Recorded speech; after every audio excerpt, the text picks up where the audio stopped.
Nos encontramos con María Acaso. La ponencia que impartió en esta jornada se titula así: Transformar al que mira el contexto familiar como lugar para el desarrollo del pensamiento crítico. Gracias por estar con nosotros y bienvenida a WIME. Muchas gracias a vosotros por invitarme. Vamos a comenzar con un método bastante particular. Antes que nada, ¿en qué se basa el método Art Thinking? Bueno, Art Thinking se basa en introducir las artes como una metodología y no como un contenido en la escuela. Es decir, nosotros y todos los oyentes recuerdan sus clases de plástica en el colegio, ¿no? Seguramente como un lugar para rellenar fichas, en las que de vez en cuando se hacía algún dibujito, en el que se hacía una técnica.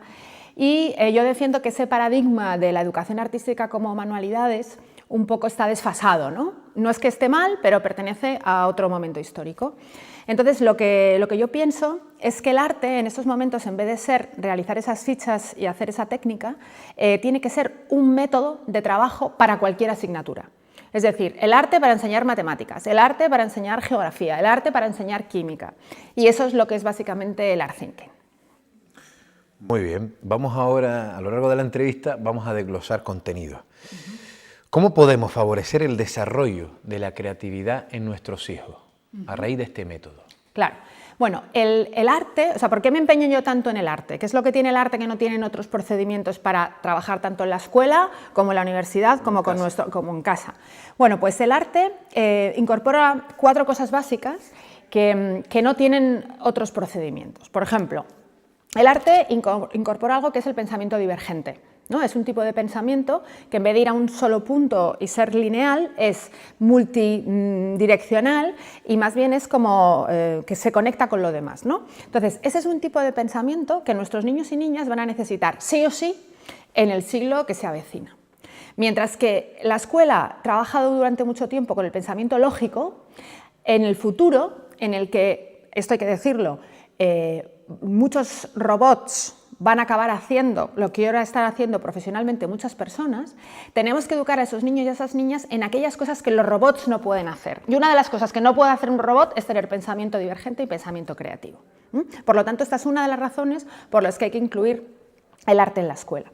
Además, el arte incorpora algo que es para mí muy importante, que es todo lo que tiene que ver con la experiencia estética y con el placer, que es algo que se ha perdido también en la educación, ¿no? Tú preguntas a un niño de quinto de primaria si quiere ir al colegio y hay un tanto por ciento muy grande que te dice que no quiere ir, porque ahora mismo vinculamos educación con aburrimiento, porque las metodologías que se están implementando en las aulas no tienen que ver con el placer. Si además le sumamos los deberes ya la cosa se complica mucho y al final lo que estamos consiguiendo es que nuestros niños odien aprender. Se atrofien y no quieran saber nada de aprender y de estudiar. Entonces, lo que nosotros decimos es que a través del arte se devuelve ese placer, ¿no?, por el conocimiento. Un tercer punto del Art Thinking es que todo esto se hace de manera colaborativa y por proyectos. Es decir, la inteligencia social se aprende mucho más cuando trabajas con otros que cuando trabajas solo de manera individual. Y además, como último punto del Art Thinking, nosotras defendemos que el arte, que las clases pueden ser también una experiencia artística, ¿no? Nosotros decimos que un profesor o sus estudiantes son artistas también. Y entonces esta idea de que la construcción de una clase es una experiencia artística es algo también muy motivador para alumnos y profesores. ¿Qué papel ocupa el arte en nuestro sistema educativo? Bueno, pues el arte en nuestro papel educativo cumple un papel cero. Desgraciadamente, la LOMCE, la última ley educativa, desde mi punto de vista, hizo una aberración, que es convirtió la asignatura de artes en primaria en una asignatura optativa, cuando antes era obligatoria. Y esto es un drama, porque en todos los países que están muy avanzados en educación, véase Finlandia, véase Colombia, véase Australia, han utilizado cada vez más las artes, porque los estudiosos sabemos que las artes crean esas competencias que se necesitan para el siglo XXI. Y resulta que en España cogemos y las quitamos del currículum. Entonces, lo que estamos haciendo es algo atroz porque estamos invalidando nuestra sociedad como una sociedad creativa. Yo defiendo absolutamente que esto tiene que cambiar, espero que llegue algún momento algún político que vuelva a poner en la primaria a las artes como una asignatura obligatoria y que aumente su paso en la secundaria.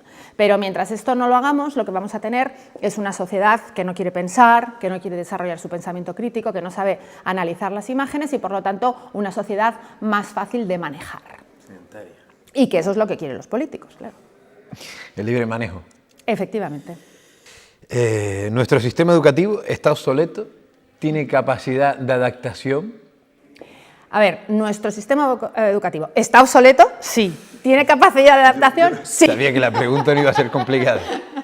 O sea, está obsoleto, pero está cambiando. Yo intento ser siempre en mis charlas como muy optimista, ¿no? Es decir, está obsoleto, pero yo creo que ya hay un consenso social, hay muchísimos ayuntamientos como este, muchísimos lugares en España, en Latinoamérica y en el mundo en el que se crean conferencias, debates, charlas sobre esta necesidad de cambio y yo creo que cada vez más son los profesores y los padres que innovan los que toman el timón de las escuelas y las casas, ¿no? Antes ser un profesor innovador era casi como ser una especie de clandestino, era mejor que nadie se enterase de que estabas innovando y ahora, en cambio, los profesores innovadores son los que están liderando las escuelas, ¿no? Entonces, creo que este proceso es imparable y yo creo que ya está sucediendo, pero cada vez va a ir a más. ¿Hay que formar a los docentes?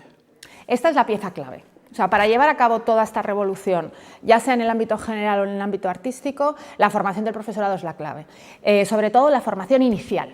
Es decir, yo creo que hay primeras etapas.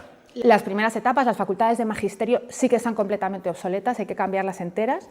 Y luego otra cosa que hay que entender es que un profesor, como un médico, como un arquitecto, es alguien que se tiene que estar formando durante toda su vida. Entonces no puede ser que uno apruebe la oposición, le saque la plaza en el colegio y ya nunca más vuelva a estudiar, hay que seguir estudiando. Por lo tanto es muy importante la formación inicial y permanente del profesorado. Es curioso, ¿no? En la actualidad hay profesores que todavía no saben manejar un ordenador. Pues eso es una aberración, es como si dijésemos, es que hay médicos que no saben utilizar un bisturí, pues es que eso no debería de ser, eso es terrible, ¿no? Entonces no podría ser. Hay quien habla también que ha mermado la formación de los docentes porque el límite de nota de la docencia en nuestro país está muy bajo y todo el mundo accede al mismo y muchos no aman ser profesores. Absolutamente. Este es uno de los grandes problemas que tenemos, la baja nota de corte en las carreras de magisterio, ¿no? A mí me parece, cuando hay muchas veces que se le pregunta en la televisión, en diferentes sitios a la gente que va a magisterio, ¿y por qué haces magisterio? Y entonces te dicen, porque me gustan los niños. Y entonces dices, ¡qué horror! O sea, es que eso no puede ser la definición de por qué lo que tienes que hacer magisterio. Tienes que hacer magisterio porque quieres cambiar la sociedad, porque quieres llevar a cabo una reforma política, social, ¿no? Claro, y estamos hablando de medicina, educación, estamos hablando de pilares importantísimos. Pilares importantísimos. Mientras Finlandia a sus mejores alumnos, a los mejores expedientes lo destinen a la educación, aquí bajamos el corte de nota para que aquellos que no llegan vamos a hacer magisterio. Exactamente. Y luego hay un problema que a mí siempre me preguntan, que es como, ¿deberían los profesores que no tienen vocación ser profesores?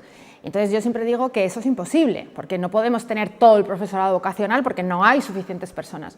Pero lo que sí que es muy importante es que los profesores que llegan a ser profesores sean por lo menos profesionales. Yo creo que hay mucha gente que se mete a las carreras de educación y no tienen ese grado de excelencia que se espera en una tarea tan importante para la sociedad, ¿no? Y este sí que es un problema grave. Entonces tenemos que tener profesores vocacionales, que será un 20%, y el otro 80% profesionales muy buenos que siguen formándose día a día y que por lo menos tienen que hacer su trabajo de manera absolutamente profesional. Bastante claro ha quedado. Otra pregunta, ¿la emancipación intelectual ha de entenderse como el fin último de la educación? Por supuesto. O sea, lo que tenemos que conseguir es que nuestros niños y niñas sean independientes desde el punto de vista biológico, físico y, el más importante de todos, desde el punto de vista intelectual. Que sean personas que tomen sus propias decisiones, que no tomen las decisiones que le dicen los medios de comunicación, el político de turno o sus padres, efectivamente. O sea, yo creo que realmente la educación es generar un proceso de independencia con respecto al sujeto que estás formando, ¿no? En ese sentido es lo opuesto a la Guerra de las Galaxias, donde los Padawan siempre, ¿no?, tienen esa reverencia y siempre siguen conectados con los Jedi. No, lo que hay que hacer es que los Padawan superen a los Jedi. Podría traer muchas frases a esta entrevista, pero me quedo con esta. El único camino para llegar al conocimiento es a través de la curiosidad y el deseo de pensar. Efectivamente. Lo decía también la semana pasada a Francisco Mora. Efectivamente, efectivamente. La curiosidad es esa vía súper importante para llegar al deseo de pensar, el deseo de reflexionar, el deseo de no tragarte lo primero que te dicen, el deseo de ser independiente, el deseo de que aparezca un anuncio de no sé qué cosa y tú no sigas esa fuerza de deseo capitalista que te imponen. Que te imponen y que además ni siquiera es tuya, pero que al final los medios de comunicación te llevan a ese lugar, ¿no? Creo que en este momento histórico donde tenemos tantas imágenes a nuestro alrededor y donde la fuerza de los medios de comunicación de masas y las redes sociales es tan importante, es cuando más importante es un pensamiento crítico y especialmente el pensamiento crítico visual, que es uno de los elementos clave de la educación artística. Estamos entrando en la recta final. Podemos estar aquí horas hablando de esto y aprendiendo mucho. Yo, desde el punto de vista, como si usted fuera a vender algo, ¿cómo le explicaría a un profesor, a unos padres y a unos políticos que tiene en su mano una revolución educativa a través del arte y que es fiable? Bueno, creo que lo que le diría a los profesores y a los padres sería diferente de lo que le diría al político. Lo que le diría... Si quiere a los profesores primero. Sí, bueno, a los profesores y a los padres más o menos lo mismo, porque al fin y al cabo los profesores y los padres forman ese corpus de profesionales que realmente quieren lo mejor para quienes se están formando, y ahí diría que claramente que las artes son el elemento para hacer esa revolución educativa que es necesaria a los años venideros. Es decir, que las artes tienen que dejar de ser ese elemento periférico, la María, la asignatura que no sirve para nada, para convertirse en un centro de la educación, porque eso es lo que van a necesitar niños y niñas en el futuro. Para el político lo haría desde otro punto de vista, porque si le digo eso van a decir, es que esto no me interesa, porque lo que yo quiero es tener borregos y borregas, entonces por lo tanto no quiero usar el arte, ¿no? Claro, el agua. Entonces yo al político lo que haría sería darle otra consigna, decirle, mediante las artes, nuestros estudiantes, nuestros niños y niñas van a ser más efectivos, van a ser profesionales más exitosos, van a crear productos más interesantes que los de otros países, y por esta es una razón buena de que las artes vuelvan al currículum central, ¿no? Pero realmente lo que yo creo es lo que les diría a los padres y a los profesores. También es verdad que lo que le diría al político es cierto, porque al fin y al cabo las artes crean además esa creatividad, pero a mí no me interesan las artes como un valor instrumental para que la sociedad y que sobre todo el capital o la economía vaya mejor, sino para que la gente desarrolle el pensamiento crítico, ¿no? Por eso creo que es tan diferente lo que les diría a unos de los que diría a otros. María Caso, ha sido un placer. Yo también, para mí también. Tratar estos temas tan importantes y claro, todas las personas que han pasado por las jornadas no se tienen todos los días, no. Y tampoco se pueden entrevistar todos los días. Así que para mí ha sido un auténtico placer, he aprendido mucho y por supuesto aquellas personas que están al otro lado seguramente que también. Y como les digo siempre a los invitados, si hemos hecho reflexionar a alguna persona, ya hemos conseguido nuestro objetivo, objetivo, ¿verdad? Totalmente de acuerdo. Mucha suerte en lo personal y en lo profesional. Y personas como ustedes, que dedican, yo creo que el 100% de su día a estudiar, a ser estudiosos, a solucionar los problemas de nuestra sociedad. Herramienta importante. Muchas gracias.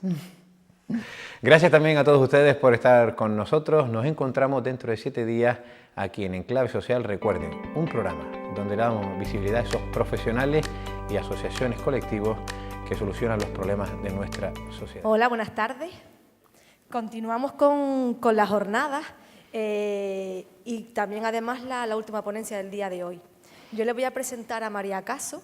Ella es docente, es investigadora y es escritora también, interesada en evidenciar la obsolescencia del sistema educativo actual y desarrollar un cambio de paradigma con prácticas educativas contemporáneas y alternativas dentro de lo denominado revolución educativa. Ella ha participado en numerosos proyectos y continúa participando a nivel nacional e internacional. Ella seguramente también ahora les comentará algunos de ellos.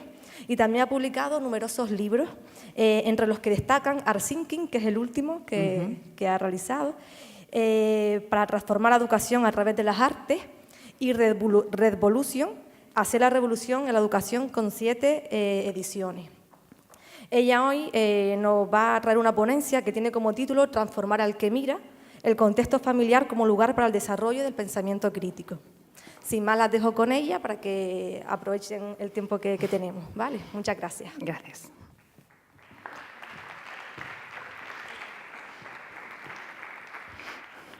Bueno, pues vamos a empezar para los valientes y las valientes que todavía están aquí, que desde esta mañana a las 12 ya han pasado bastante tiempo. Muchas gracias por estar y muchas gracias al Ayuntamiento por invitarme a participar de estas jornadas. Bueno, yo me gusta siempre empezar las charlas haciendo esta pregunta, que al principio la mayoría de las personas no entienden por qué la hago, pero lo vais a entender al final. Y seguramente aquí en Canarias que es difícil que haya visto nevar de verdad. Entonces voy a un poco cambiar la pregunta y voy a preguntaros si hay alguien que haya visto nevar en una película, en una serie, en un programa de televisión. ¿Todo el mundo lo ha visto nevar? Sí, no hay nadie que no haya visto nevar. Perfecto. Bueno, como mi compañera ha explicado, llevo mucho tiempo trabajando en el contexto del arte y la educación, concretamente 24 años. Soy profesora de la Universidad Complutense y también últimamente doy clases en un máster de innovación de la Carlos III. Y lo que me interesa señalar de esta foto que os presento aquí es que yo normalmente hago lo que digo, me gusta mucho hacer lo que digo. Entonces, en la mayoría de mis clases, y sobre todo porque tengo la suerte de dar clase en una facultad de Bellas Artes, puedo experimentar, puedo trabajar con la creatividad, puedo trabajar con el arte. Y en la foto que tenéis aquí, ¿cuál pensáis que soy yo?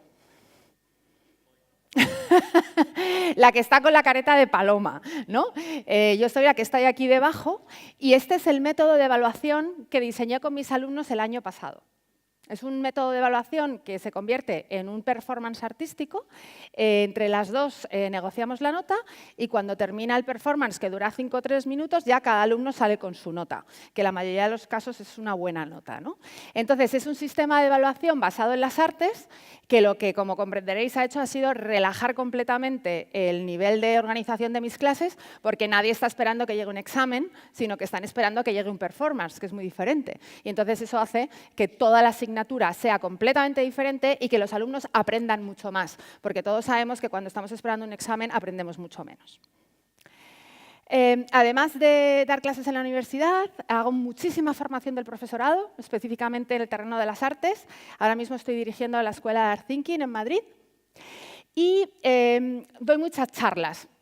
Pero muchas de ellas, cuando el espacio me lo permite, se convierten en charlas completamente diferentes a una charla tradicional. Por ejemplo, el año pasado me invitaron en México a finalizar un máster y organicé una charla que se llamaba Suspenso y que consistió en una conferencia bailable, donde todas las herramientas que hicimos estaban basadas en la danza, ¿no? Como podéis ver aquí. O, por ejemplo, también hice otra sesión que se llamaba Rewind, que consistía en una formación del profesorado en artes y que se basó en la experiencia de que todos sacásemos nuestros bolsos y a partir de lo que había en los bolsos se organizase toda la estructura del curso. Aquí tenéis varios ejemplos de cómo son estas charlas, que lo que hacen un poco es revisar el formato de charla tradicional. También escribo libros. Este es el que hablábamos, que ha tenido 7 ediciones, que se llama Reduvolution y que consisten en unas pautas que son precisamente las que vamos a ver hoy para ver cómo podemos llevar la revolución educativa a nuestras casas y a nuestras familias. Y el último que he editado en el mes de septiembre se llama Art Thinking y tiene que ver con la idea de cómo las artes pueden ser el elemento clave para cambiar toda la educación. Por último, os quería dejar mi blog, mi Twitter y mi Instagram. Creo que las redes sociales son súper importantes para visibilizar el trabajo que hacemos y para compartir cosas después de este congreso. Bueno, una vez que he hecho la presentación, a mí siempre me gusta hablar de la educación, pero yéndonos fuera de la educación, viendo qué es lo que pasa en el exterior, porque lo que pasa en el exterior de las sociedades en las que vivimos afectan profundamente al mundo educativo.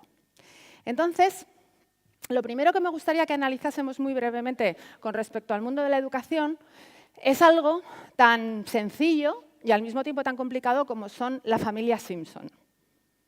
¿Hay alguien en esta sala que no sepa quién es esta familia? ¿Todas lo conocemos?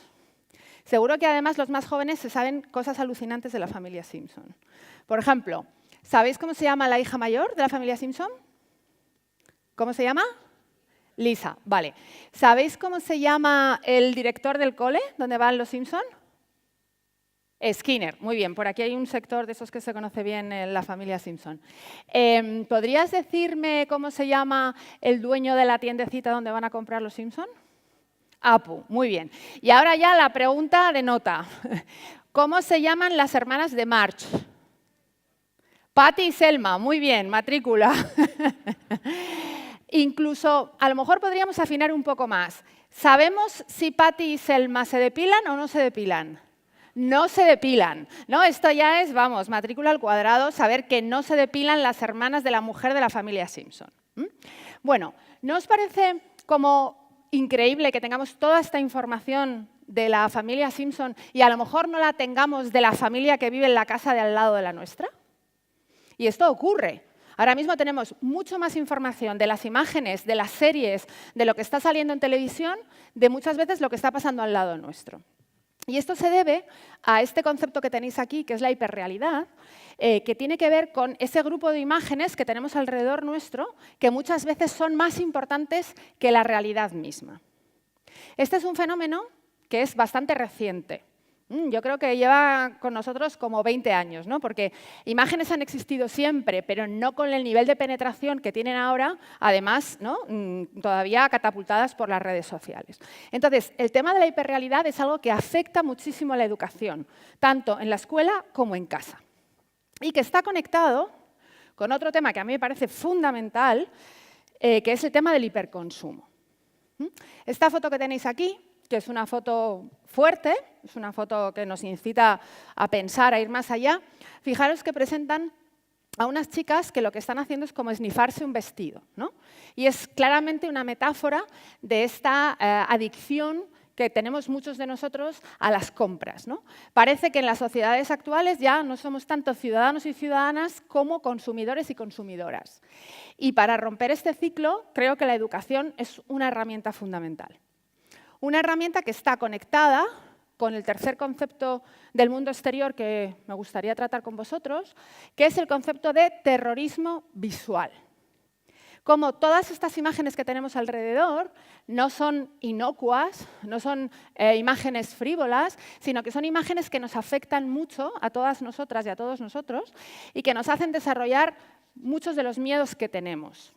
Miedos tan profundos como el miedo a envejecer, el miedo a engordar, el miedo a no tener una piel de porcelana, el miedo a no tener unos dientes perfectos.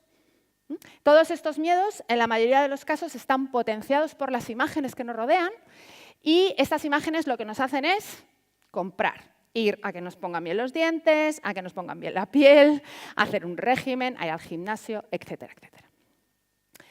Al mismo tiempo que todo esto ocurre, resulta que hay otra fuerza que afecta muchísimo a lo pedagógico, que es el entretenimiento. Pero yo creo que es el momento que realmente nos paremos a pensar que el entretenimiento no es realmente entretenimiento, sino que el entretenimiento es pedagogía. Yo, sostengo profundamente que Disney, más que un sistema de entretenimiento, es un sistema pedagógico.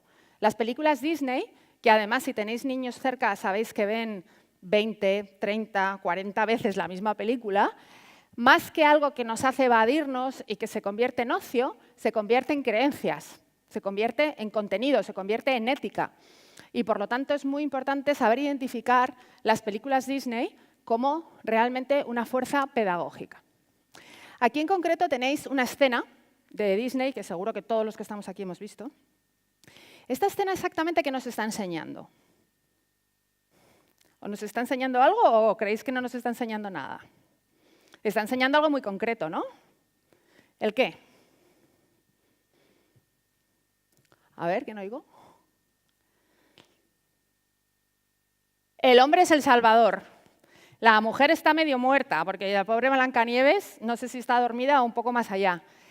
Y entonces, este concepto del hombre como salvador de una mujer dormida, ¿qué es? ¿Cómo lo podríamos llamar?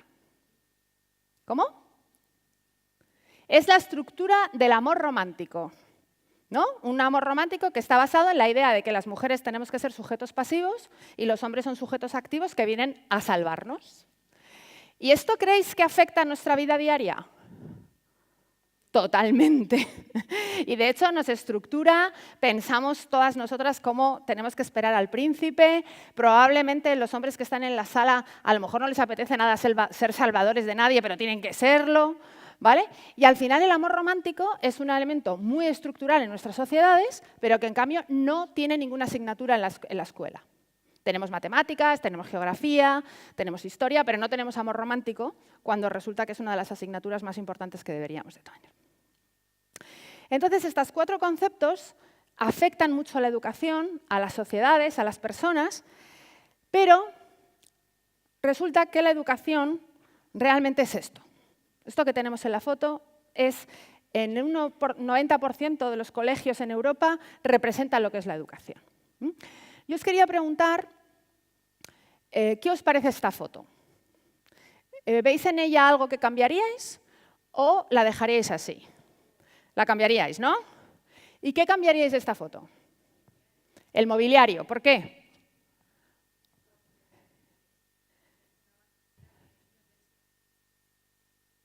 Exactamente. Exactamente, muy bien.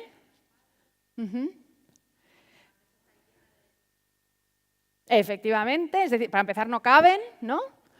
Hay muchas cosas aquí que deberíamos de cambiar. Muchas gracias por las 3 apreciaciones porque son muy buenas. Primero, que tengan que estar sentados, cuando a esa edad el movimiento es fundamental. Luego, otra cosa que ha comentado la compañera muy importante es que estos niños están en parcelas individuales y lo único que se ven unos de otros, ¿qué es? La nuca. Por lo tanto, es un mobiliario que está muy bien diseñado, pero para que los niños no aprendan ni se comuniquen entre sí, ¿vale? O sea, este mobiliario está hecho para eso. Y luego, otro comentario muy interesante es que está todo lleno de libros, cuando seguro que estos niños en su casa tienen 3 o 4 teléfonos móviles, tablets, ordenadores. Entonces, ¿qué ocurre? Que hay una diferencia enorme entre lo que estos niños tienen como materiales en el aula y lo que estos niños tienen como materiales fuera del aula. Y esto es algo que no puede ser. No estoy diciendo que los libros no sean buenos. Lo que estoy diciendo es que hay demasiado contraste entre lo que ocurre en el aula y lo que ocurre fuera del aula. Además, la escuela, la universidad, los contextos educativos han creado algo que para mí es verdaderamente dramático y es por lo que yo ahora mismo estoy aquí dando esta charla. Y es porque, a pesar de que son las instituciones que hemos hecho para crear conocimiento, son las instituciones que están matando la pasión por el conocimiento. Si tenéis niños y niñas cerca, lo sabéis. Estos niños entran en infantil súper contentos al colegio.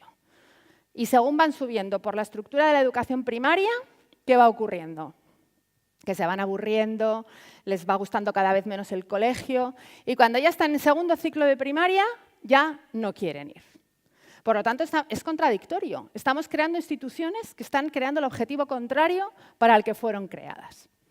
Esta institución escuela está basada en la estructura de la educación bulímica, que seguramente todos los que estamos aquí la hemos sufrido alguna vez. ¿Qué ocurre cuando tenemos un examen? ¿Qué hacemos el día antes? Memorizamos la información, la vomitamos y nos olvidamos absolutamente de todo lo que hemos vomitado. ¿Realmente hacer un examen con este sistema conduce al aprendizaje? No. ¿A qué conduce? Conduce a la certificación, conduce a que podamos pasar a la etapa siguiente, pero en absoluto conduce al aprendizaje. Y esto es uno de los grandes retos que tenemos que solucionar en educación ahora mismo.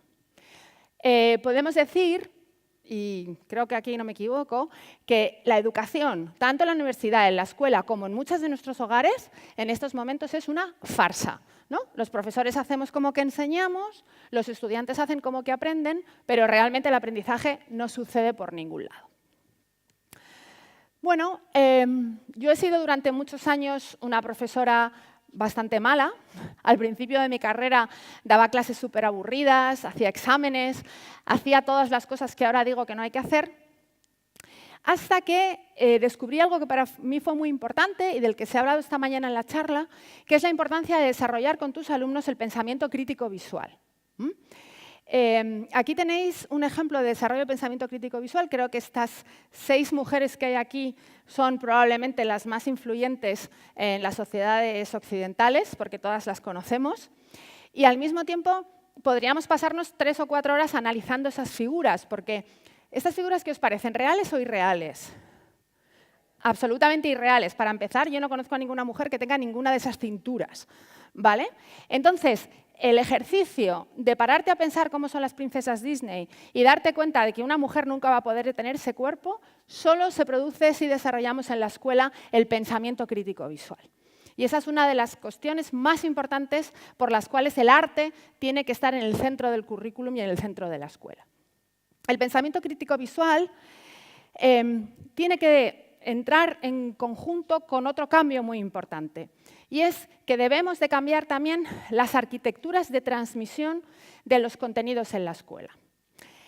Yo también en el año 2011 me encontré con esta frase, y esta frase para mí me cambió mucho, me hizo darme cuenta de que mis clases tenían que ser diferentes. Y como veis, lo que dice esta frase es que las energías como profesores no las debemos de poner solo en lo que transmitimos, sino en la arquitectura de su transmisión. La idea de la arquitectura de transmisión es muy importante, es la idea de generar una metodología distinta a la tradicional. Entonces, realmente, si nos preguntamos qué es lo que tenemos que hacer para cambiar la educación, yo creo que la clave es la brecha metodológica. Es decir, lo que tenemos que hacer es cambiar las formas en las que damos clase, porque seguro que la mayoría de vosotros sufrís clases, como por ejemplo está ocurriendo en esta conferencia, en la que hay una sola persona hablando, otras escuchando, las personas que están escuchando están todas sentadas, y eso hace que hayáis estado atentos al principio de la jornada, ¿no? Pero ahora a las 7 de la tarde es casi imposible que tengáis esa misma atención. Si estamos de acuerdo con todo esto que acabo de decir, que funciona como introducción, la pregunta clave sería, vale, muy bien, yo quiero hacer la revolución educativa, pero ¿cómo la hago? Y aquí entraría la idea de las microrevoluciones. Las microrevoluciones son como pequeñas pautas, pequeñas cosas que podemos introducir en nuestras aulas, en nuestras casas, en el sitio donde trabajemos, y que cuando tengamos muchas microrevoluciones vamos a conseguir realmente llevar a cabo ese cambio. Y yo os quiero proponer 5. La primera revolución importante que creo que hay que hacer en el sistema educativo, sea el contexto que sea, es cambiar el inconsciente. Entonces, aquí hay un cambio de la tipografía y no se lee muy bien, pero bueno, yo lo voy a leer y así lo entendemos todos. El primer cambio que hay que hacer es entender que lo que los profesores enseñamos no es lo que los estudiantes aprenden. ¿Qué os parece esta frase? ¿Tengo razón o no? ¿Sí? ¿Estáis de acuerdo en que lo que un profesor enseña no es lo que el alumno aprende? Efectivamente, es así. ¿Pero qué es lo que nos dice la pedagogía tradicional? Que lo que un profesor enseña tiene que ser exactamente lo que el alumno aprende. Y además eso lo tiene que poner en el examen y gracias a eso puede ser evaluado. Pero resulta que hay una gran diferencia entre lo que es información y lo que es conocimiento. La información es cantidades de datos que no están conectados entre sí, mientras que el conocimiento son esos datos conectados por una urdimbre que es diferente de persona a persona. Y cuando somos capaces de hacer esa conexión es cuando el aprendizaje sucede y el conocimiento se genera. Por lo tanto, el conocimiento se genera de manera diferente de persona a persona. Tal como ocurre en esta foto que tenéis aquí, que a mí me encanta, en la que veis que la profesora le ha cedido el poder a la niña está pensando en una flor, pero ¿en qué están pensando el resto de sus compañeros? En un caballo, en un pez, en un barco. Y en este momento en que cada uno de ellos está pensando en cosas distintas, es justo cuando el aprendizaje está sucediendo. Si la profesora estuviera ahí aterrorizándoles con la idea del examen, y estuviesen todos tomando apuntes para ponerlos en el examen de la manera más fidedigna posible, entonces es cuando el aprendizaje habría dejado de suceder. Y esta es una idea muy abstracta, pero muy revolucionaria, la de aceptar que el aprendizaje sucede cuando tus estudiantes están aprendiendo otras cosas que tú no les estás enseñando. Esa es la primera revolución y es muy importante. La segunda tiene que ver con el poder. ¿Cómo es normalmente el poder en un aula? ¿Quién tiene el poder? El profesor, ¿no? Y en casa los padres. Bueno, pues aquí cambiaríamos completamente el mantra o la idea de la microrevolución y diríamos, en un aula no solo debemos de parecer democráticos, sino que tenemos que ser democráticos. Esta frase, que parece muy fácil, todos sabemos que es muy difícil de llevar a cabo, porque estoy segura de que todas las que estamos aquí nos definimos como demócratas. Pero si alguno de nosotros damos clase o tenemos hijos, ¿qué pasa cuando cerramos la puerta de la clase? ¿Qué tal democráticos somos? ¿Somos muchos? ¿Somos poco? La mayoría de los profesores somos muy poco democráticos. Entonces, la segunda revolución educativa consiste en romper esa verticalidad entre el profesor y el alumno y empezar a trabajar con comunidades de aprendizaje. Esta foto que tenéis aquí es una de mis clases. Es una clase en la que entramos y lo primero que hacemos es desbaratar el mobiliario. Es una clase en la que la única que se sabe que yo soy la profesora es porque soy más vieja que mis alumnos, porque siempre estoy en una situación de bastante horizontalidad con respecto a ellos. Y, por ejemplo, en esta foto veis que tenemos el proyector ahí y estábamos proyectando en el techo, porque los alumnos decidieron que querían proyectar en el techo. Lo hicimos, acabamos todos con tortícolis y entonces pues ya no lo volvimos a hacer más, ¿no? Pero esa decisión se tomó en comunidad porque lo que pretendemos entre todos es que la clase sea más democrática. Y eso nos lleva a aceptar que el aprendizaje en un aula es tridimensional. ¿Qué significa esto? Estas son mis alumnas enseñándome de manga, que yo no sabía mucho. Pues esto significa que en un aula se crea el conocimiento en tres direcciones. Hay una dirección que es la tradicional del profesor al estudiante, pero hay que validar dos direcciones más súper importantes, que son del estudiante al profesor y otra fundamental y que siempre queda invisibilizada, que es del estudiante al estudiante. Esto es muy, muy importante ponerlo encima de la mesa porque todo el mundo entiende más o menos que una clase es el profesor que sabe mucho y los alumnos que no saben nada, cuando realmente ahora mismo lo que ocurre más bien es al revés. Por lo tanto, validar la educación como comunidad tridimensional de aprendizaje es una de las cosas que tenemos que empezar a hacer. El cuerpo. El cuerpo es otra de las grandes revoluciones que tenemos que hacer. Como hemos comentado antes, esto de estar sentado tanto tiempo solo puede ser malísimo. O sea, estoy convencida de que estáis todos deseando iros, sobre todo porque llevamos sentadas casi 7 horas y eso es muy malo para el cerebro. Y el tercer mantra o la tercera revolución importante es la idea de que no pensamos con la cabeza, pensamos con el cuerpo. La educación tradicional nos dice que el cerebro es el único elemento que se pone en funcionamiento en un aula. Y lo que nosotros vamos a decir ahora mismo aquí es que eso no es así.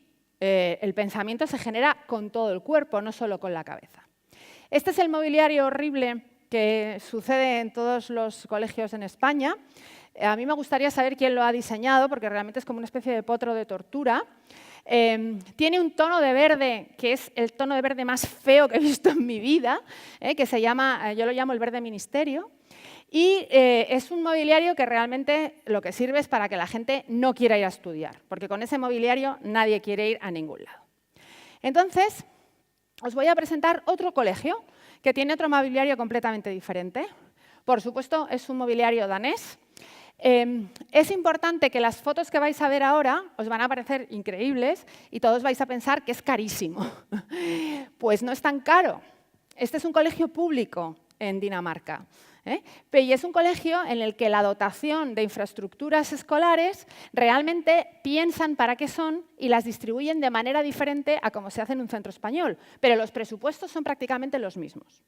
El tema es que esta escuela, por ejemplo, decide o piensa o ha desarrollado que tiene que haber lugares donde los niños reconecten consigo mismos a lo largo de la jornada escolar.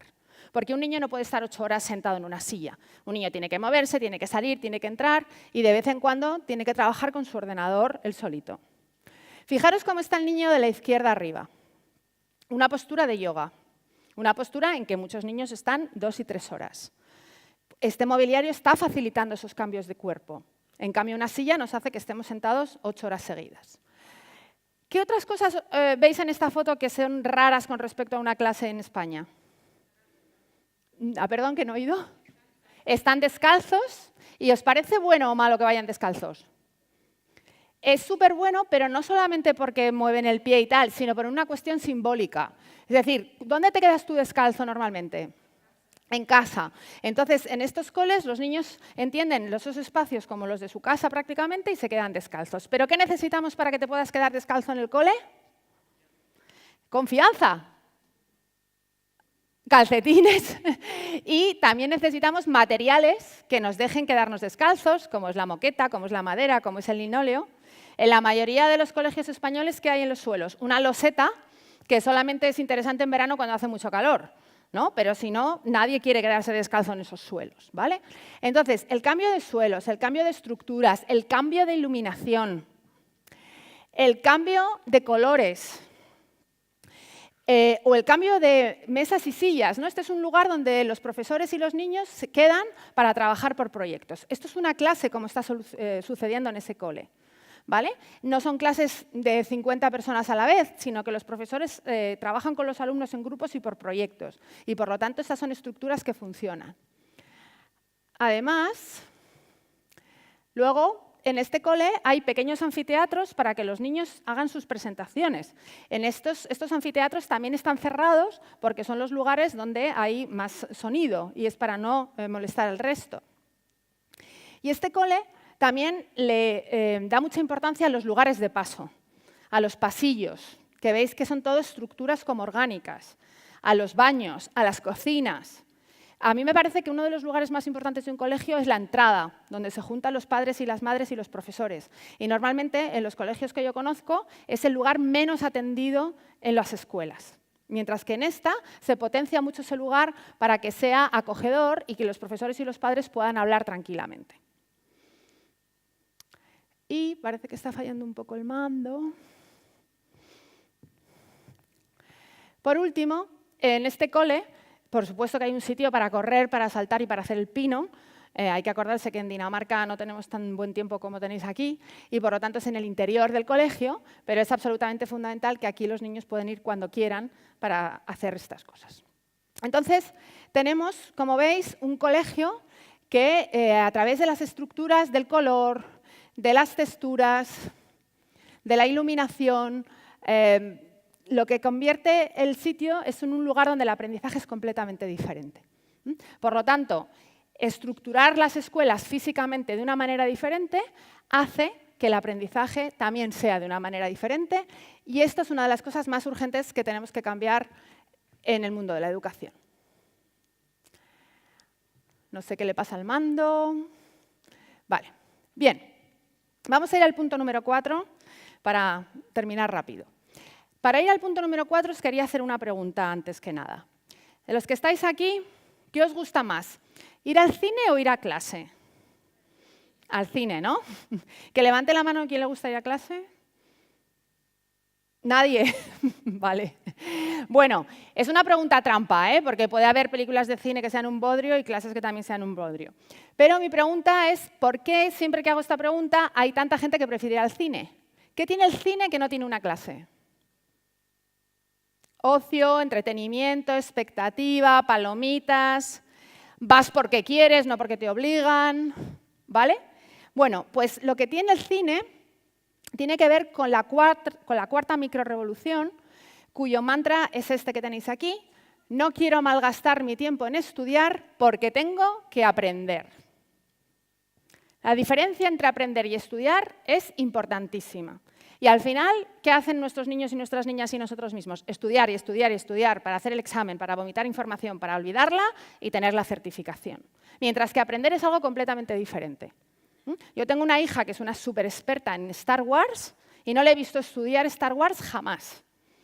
Lo único que hace es ver pelis de Star Wars. Y entonces tiene toda la información del mundo sobre este tema. Bueno, pues para esto es tan importante el arte. El arte es una herramienta que hace que la educación se vuelva un placer, que podamos introducir una vez más el placer en la educación, que es lo que nos ha quitado, por ejemplo, el cine, el entretenimiento, etcétera, etcétera. ¿Qué es lo que hay que hacer en este punto para conseguir que nuestras clases sean mejores? Pues pasar de lo descriptivo a lo narrativo. Imaginaros que tenemos que dar una clase sobre un calamar, pero empezamos a darla con Calamardo. Todos sabéis quién es Calamardo, ¿no? No hace falta que lo explique. ¿Qué pensáis que sentirían esos niños y esas niñas que de repente llegan a clase y se encuentran con Calamardo? sorpresa, expectativa, todas las cosas que hemos dicho que tiene el cine. Por lo tanto, esto es una cosa muy importante que hay que hacer. Otra cosa que a mí me parece fundamental en un aula o en una casa es dejar de trabajar lo predecible y empezar a trabajar con lo inesperado. Que ocurran cosas raras en clase y que no sepamos que van a ocurrir, que es justamente lo que nos gusta del cine. En el cine estamos ahí deseando que el tiempo no pase porque no sabemos cómo va a acabar la película. Si supiésemos cómo va a acabar, la cosa cambiaría completamente. Entonces, fijaros que un día estamos esperando el autobús para ir al colegio y apareciese este coche. ¿Qué pasaría? Pues que todos estaríamos encantados de ir al colegio, porque de repente la sorpresa ha aparecido en el aula, ¿no? Entonces, trabajar la sorpresa, elemento fundamental. Otra cosa importantísima, meter lo audiovisual en nuestras clases. Y si las metemos también en nuestras familias, en nuestras casas, hacerlo desde un punto de vista crítico. Aquí es trabajar la imagen, pero desde el pensamiento crítico visual. Y hay una cosa muy importante que yo recomiendo a todas que hagáis, que es introducir en clase el arte contemporáneo. Fijaros en Dina Goldstein, que es una artista contemporánea que tiene una página web que os recomiendo a todos a ir, que se llama fallenprincess.com, se llama Princesas Caídas, y lo que hace en esta página Dina Goldstein es reproducir la vida de las princesas Disney 10 años después de que se casen con el príncipe. Como veis, la vida de Blancanieves 10 años después de casarse con el príncipe no es lo que ella imaginaba, ¿no? Lo de fueron felices y comieron perdices, pues como que no, ¿no? El príncipe está ahí tirado viendo la tele, tiene 4 hijos en edades pequeñas que es complicado de manejar, el palacio no es que esté excesivamente limpio, y eso genera conflictos y genera, ¿no?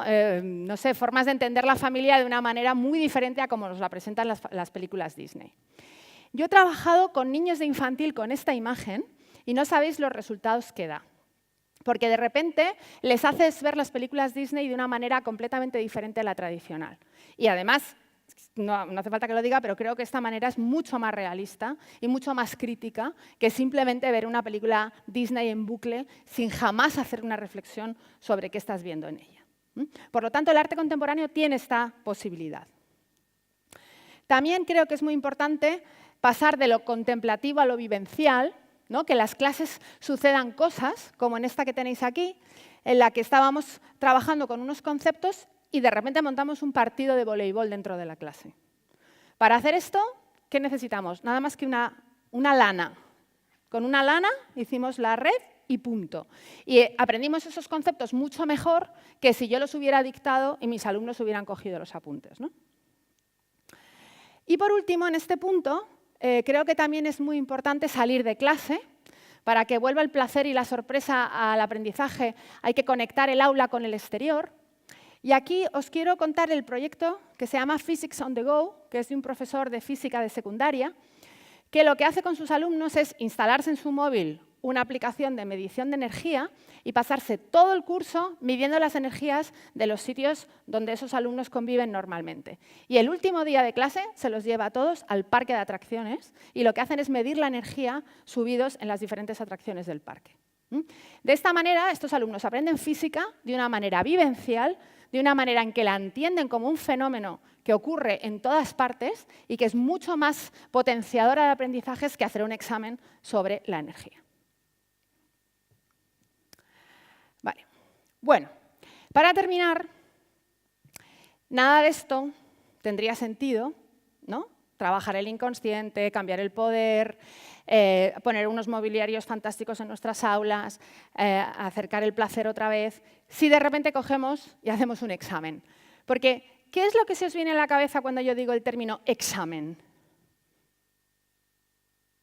A ver, un poco más alto. ¿Nervios? ¿Miedo? ¿Estrés? Normalmente me dicen vomitar, ansiedad, no dormir por las noches. ¿Vosotros creéis que todas estas cosas favorecen el aprendizaje o lo impiden? Lo impiden completamente. Entonces, uno de los elementos clave de esta revolución educativa que queremos hacer es pasar de una educación basada en la evaluación a una educación basada en el aprendizaje. Fijaros que este cambio es muy profundo. ¿Por qué? Porque tenemos una educación completamente basada en la evaluación. Lo único importante son las notas, los exámenes, etcétera, etcétera. Y a muy pocos padres y profesores realmente nos preocupa el aprendizaje significativo, el transformador de verdad. Esto es un reto y es difícil diseñar diferentes formas de evaluación. Pero yo, por ejemplo, lo consigo.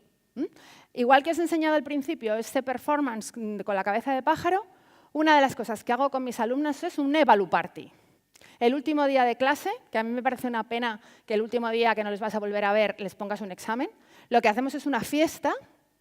Y como veis, a la izquierda, por la puerta, se ve cómo hago estas entrevistas performativas con los alumnos.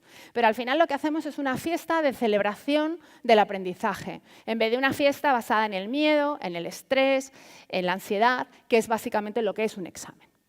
Así que con esta foto os quiero decir que evaluar de otra manera es posible, hay que pensárselo, hay que ser creativos, pero no podemos estar criticando el examen y usarlo continuamente. Para terminar,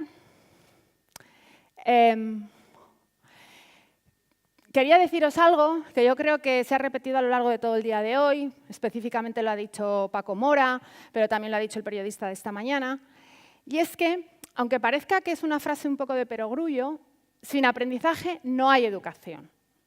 En la mayoría de los contextos donde estamos trabajando ahora mismo con la pedagogía, hay educación, pero no hay aprendizaje.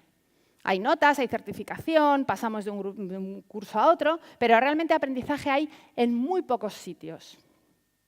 Para que realmente haya aprendizaje, hay una idea clave y es parar la farsa. Parar esta relación en la que nosotros hacemos que estamos enseñando y los alumnos parece que están aprendiendo, pero realmente el aprendizaje no sucede. Y para parar la farsa, lo que yo os propongo es hacer esta revolución basada en 5 puntos, pero entendidos esos 5 puntos no como recetas, sino como lugares de donde empezar una acción. Recordemos que tienen que ver con aceptar el inconsciente, cambiar las dinámicas de poder, incorporar el cuerpo, incorporar el placer y cambiar las dinámicas de evaluación. Un profesor, un padre, una madre que quiera hacer la revolución en su contexto de trabajo tiene 5 posibilidades para llevarla a cabo mediante estas 5 microrevoluciones que os he dicho. Y ¿os acordáis que al principio de la charla os había preguntado si habíais visto nevar? ¿Por qué os he preguntado esto? Porque voy a cerrar con una metáfora. ¿Cómo empieza una tormenta de nieve?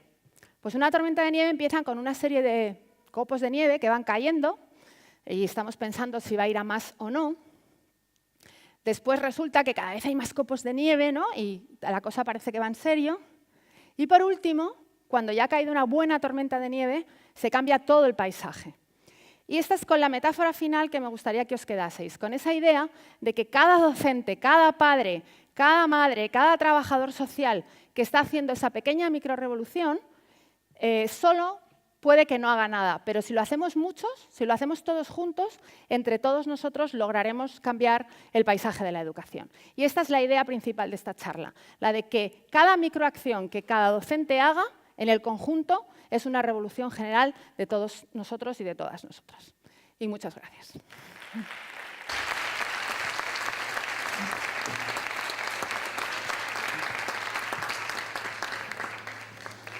Yo no creo que haya preguntas porque estamos todos agotados. Pero si hay alguien que se atreve... Si hay alguna pregunta, ¿alguien que haga alguna pregunta? Yo creo que estamos ya al borde de nuestras fuerzas. Después de lo que he dicho ya nos vamos a someter a más tortura de estar sentados. Así que yo creo que muchas gracias a todas y a todas. Pues nada, pues muchas gracias a todas y a todos. Si nadie tiene ninguna pregunta, y nos vemos. Un aplauso para María Caso. Gracias.